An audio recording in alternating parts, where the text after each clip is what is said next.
Talvez você esteja achando que essa tempestade é a prova de que Deus se afastou de você, mas escute com atenção. A tempestade nem sempre é sinal de abandono. Às vezes é exatamente no meio dela que Deus vai revelar que nunca perdeu o controle. Se você hoje chegou aqui cansado, preocupado, com medo do futuro ou esperando há muito tempo por uma resposta, fica comigo até o final. Porque a palavra de Deus mostra que nenhuma oração sincera é perdida, nenhuma lágrima é ignorada e nenhuma tempestade é maior que a voz de Jesus. E é justamente aqui que muita gente se engana. Nem sempre Deus começa mudando tudo do lado de fora. Muitas vezes Ele começa sustentando a alma por dentro. E essa é uma verdade que muita gente esquece.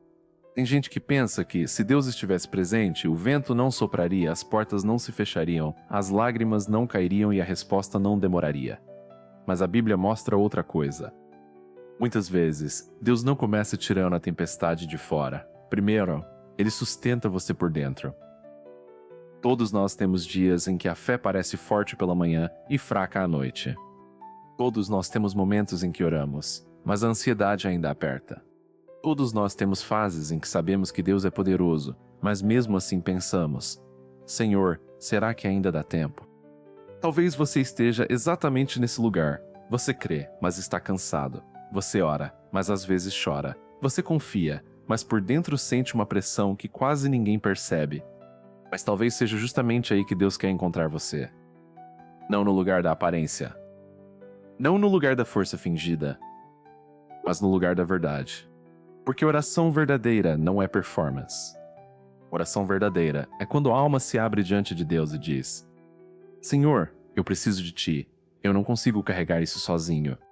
E quando olhamos para a palavra, vemos uma cena que fala diretamente com esse tipo de luta. Em Marcos capítulo 4, a Bíblia mostra os discípulos dentro de um barco enfrentando uma grande tempestade.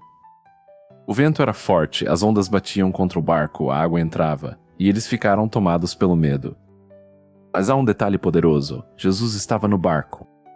A presença de Jesus não impediu que a tempestade se levantasse, mas garantiu que a tempestade não teria a palavra final.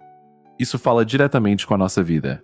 Porque às vezes pensamos: se Jesus estivesse comigo, eu não estaria passando por isso. Mas talvez a verdade seja outra. Se Jesus não estivesse com você, você já teria afundado. Se Deus não estivesse sustentando sua mente, aquela notícia teria destruído você. Se Deus não estivesse guardando seu coração, aquela decepção teria apagado sua fé. Se Deus não estivesse te segurando, aquela fase teria te vencido. Mas você ainda está aqui. Ferido talvez. Cansado talvez. Com perguntas talvez. Mas ainda aqui. E se você ainda está aqui, é porque a mão de Deus ainda está sobre a sua vida.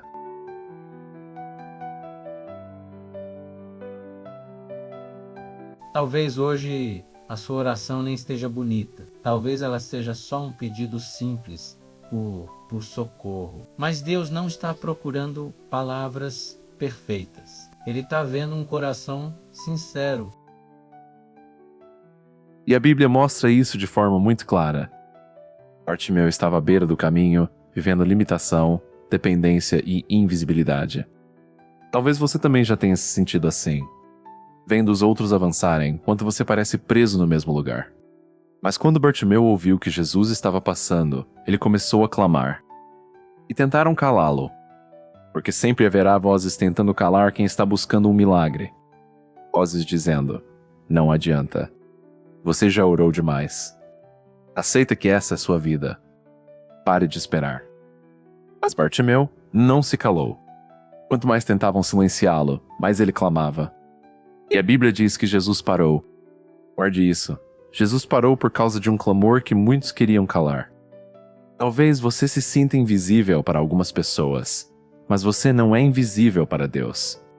Talvez ninguém entenda completamente sua dor, mas Jesus entende. E essa mesma verdade aparece na história da mulher que sofria havia 12 anos. 12 anos representam desgaste, tentativas, perdas e cansaço. Existem pessoas que sabem exatamente o que é tentar de tudo e continuar cansadas. Tentou conversar, tentou resolver, tentou recomeçar, tentou se fortalecer, mas a dor continuou. E quando uma dor dura muito tempo, ela tenta convencer a pessoa de que nada mais vai mudar. Mas aquela mulher ouviu falar de Jesus. E quando ela ouviu falar de Jesus, uma pequena chama de fé nasceu dentro dela. Ela pensou: se eu apenas tocar nas vestes de Jesus, eu serei curada. Fé verdadeira muitas vezes começa assim, com um pequeno movimento em direção a Jesus. Um passo, uma oração, uma decisão, uma lágrima sincera. Talvez hoje sua força esteja pouca. Talvez sua fé esteja pequena. Mas Deus pode reacender aquilo que a dor tentou apagar. Se essa mensagem está falando com você, permaneça até o final dessa oração e compartilhe este vídeo com alguém que esteja vivendo uma tempestade. Às vezes, uma palavra enviada no tempo certo impede alguém de desistir. Agora eu quero falar com quem se sente preso. Porque existe prisão com grades, mas também existe prisão sem grades. A prisão do medo, da ansiedade, da culpa, da comparação, da preocupação com o futuro. Em Atos 12, Pedro estava preso, com correntes e portas fechadas. Aos olhos humanos, parecia impossível. Mas enquanto havia correntes na terra, havia oração subindo ao céu. E de repente, um anjo apareceu. Uma luz brilhou na prisão. As correntes caíram. As portas se abriram. Isso revela uma verdade espiritual profunda. Onde existe oração, a história ainda não acabou. Em Atos 16, Paulo e Silas estavam presos, feridos e injustiçados. Perto da meia-noite, em vez de se entregarem ao desespero, eles oravam e cantavam louvores a Deus. E a Bíblia diz que, de repente, houve um grande terremoto. Os alicerces da prisão foram abalados, as portas se abriram e as correntes se soltaram. A meia-noite representa aquele momento em que tudo parece mais escuro. A hora em que a mente pesa. O tempo em que a alma pergunta: será que Deus está me ouvindo? Mas Paulo e Silas nos ensinam que a oração e a adoração no meio da dor têm poder. Louvar depois da vitória é gratidão, mas adorar antes da porta abrir é fé. Talvez você esteja vivendo uma meia-noite por dentro, mas a meia-noite não vence quem permanece na presença de Deus. Continue orando, continue crendo, continue adorando. Muitas vezes nós queremos apenas a resposta rápida, mas Deus quer formar algo mais profundo dentro de nós. Filipenses 4 ensina a apresentar diante de Deus as nossas petições com oração e súplica. E a promessa é que a paz de Deus guardará o coração e a mente. Veja isso, a Bíblia não promete apenas resposta, ela promete paz. Às vezes a situação ainda não mudou por fora, mas algo muda por dentro. O problema ainda está ali, mas ele perde o poder de esmagar a alma.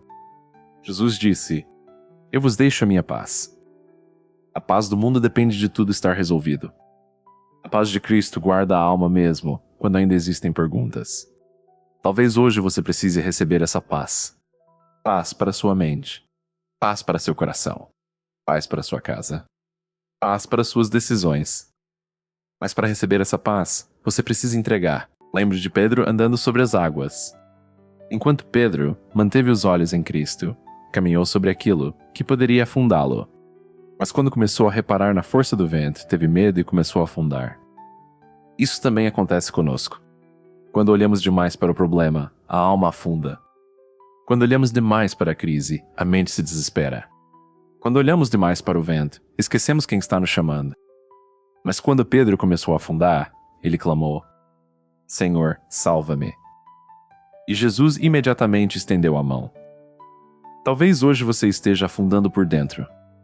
Mas ainda existe uma oração que alcança o céu. Senhor, salva-me. Lembre de Pedro andando sobre as águas. Enquanto Pedro manteve os olhos em Cristo, caminhou sobre aquilo que poderia afundá-lo. Mas quando começou a reparar na força do vento, teve medo e começou a afundar. Isso também acontece conosco. Quando olhamos demais para o problema, a alma afunda. Quando olhamos demais para a crise, a mente se desespera. Quando olhamos demais para o vento, esquecemos quem está nos chamando. Mas quando Pedro começou a afundar, ele clamou: Senhor, salva-me. E Jesus imediatamente estendeu a mão. Talvez hoje você esteja afundando por dentro, mas ainda existe uma oração que alcança o céu. Senhor, salva-me. Essa mão estendida de Jesus continua alcançando a todos nós hoje. Por isso, eu convido você agora a fechar os seus olhos e abrir o seu coração. Vamos falar com Ele. Senhor meu Deus, em nome de Jesus, eu oro agora por cada pessoa que chegou até esta mensagem no meio de uma tempestade. O Senhor conhece cada coração, conhece cada lágrima, conhece cada medo, conhece cada noite difícil e cada batalha silenciosa. Pai, visita essa vida com a Tua presença. Que a Tua paz entre onde havia ansiedade. Que a Tua força entre onde havia cansaço. Que a Tua luz entre onde havia escuridão. Em nome de Jesus, eu repreendo toda confusão mental, todo medo paralisante, toda angústia e toda palavra de derrota. Senhor, acalma a tempestade de dentro. Antes mesmo de mudar o lado de fora, toca o coração. Derrama uma paz que guarda a mente. Derrama uma paz que sustenta no processo. Derrama uma paz que faz essa pessoa respirar novamente. Se existem correntes, que caiam. Se existem portas fechadas, abre no teu tempo. Se existe fé enfraquecida, reacende. Se existe cansaço, derrama descanso. Se existe uma alma se sentindo sozinha, que ela sinta agora que o Senhor está perto. Jesus, assim como o Senhor esteve no barco durante a tempestade, esteja também nesta vida, nesta casa, nesta mente e neste processo.